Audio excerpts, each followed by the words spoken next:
ბათუმის დინამო პირველი ქართული კლუბია, რომელსაც საპლაჟო ფეხბურთის საკუთარი გუნდი ეყოლება. ვინ უხელმძღვანელებს გუნდს და როგორ ემზადებიან ქართველი ფეხბურთელები მომავალი გამარჯვებისთვის? ნახეთ გიორგი წეროძის სიუჟეტში. ბათუმის დინამო პირველი ქართული კლუბია, რომელსაც საპლაჟო ფეხბურთის საკუთარი გუნდი ეყოლება. საპლაჟო გუნდი დინამოს პრეზენტაცია დღეს ბათუმის ზღვისპირა პარკში მდებარე ქვიშის მოედანზე გაიმართა. შეხვედრას დინამოს ხელმძღვანელობა ფეხბურთელები, აჭარის ფუტზალისა და საპლაჟო ფეხბურთის ფედერაციის წარმომადგენლები და სპორტის და ახალგაზრდულ საქმეთა დეპარტამენტის ხელმძღვანელობა ესწრებოდა. ეს არის ისტორიული მოვლენა ქართული ფეხბურთის ისტორიაში, რომ ბათუმის დინამოს ეყოლება თავის ქვიშის ფეხბურთის გუნდი, რომელიც მიიღებს საქართველოს ჩემპიონატის მონაწილეობას, გამარჯვების შემთხვევაში ჩემპიონთა ლიგაზე გაემგზავრება. ეს იმით გადაწყვეტეთ, რომ ბათუმის დინამოში ვერ მოხდა და ის ბავშვები არ უნდა დაიკარგოს. ჩვენ ყველანაირად ვცდილობთ, რომ ეს ქვიშის ფეხბურთი იქნება კიდევ ჩვენ ფუტზალის გუნდის შექმნას ვაპირებთ.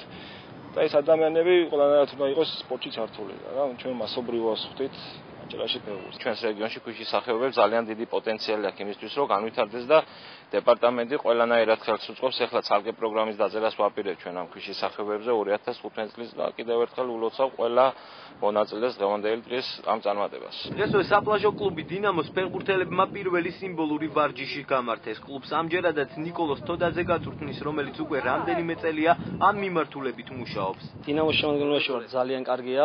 ეს ჩვენთვის საოცნებო იყო თუნდაც დინამოს ფორმა რო ჩაგვეცვა. 4 წელია რაც ქვიშის ფეხბურთი ვარ დაკავებული და ვეცდები მაქსიმალურად რომ იმედები გავუმართლო ბათუმელ ხალხს. ბათუმის დინამოს და ჩვენ ბიჭები, ყველა პერსპექტიული ბიჭები არიან, ყველა მონდომებულები არიან და ვცდილობთ რომ ევროპაში ჩვენ სახელი ვთქვათ. საპლაჟო ფეხბურთის განვითარება აჭარაში 2010 წლიდან აჭარის ფუტზალისა და საპლაჟო ფეხბურთის ფედერაციის ინიციატივით დაიწყო. 4 წლის განმავლობაში ბათუმელმა ფეხბურთელებმა ადგილობრივ თუ საერთაშორისო ტურნირებზე არაერთ წარმატებას მიაღწიეს. დინამოს შემადგენლობა მთლიანად ადგილობრივი სპორტსმენებითაა დაკომპლექტებული. შევმუშაობთ უკვე რომ ბიჭებს ექნებათ ანაზღაურება, ეს პირველი, მეორე ექნება ის რომ ჩვენ ყველაფერს გავაკეთებთ, რათა ყველა პირობა იყოს გუნდისთვის შექმნილი.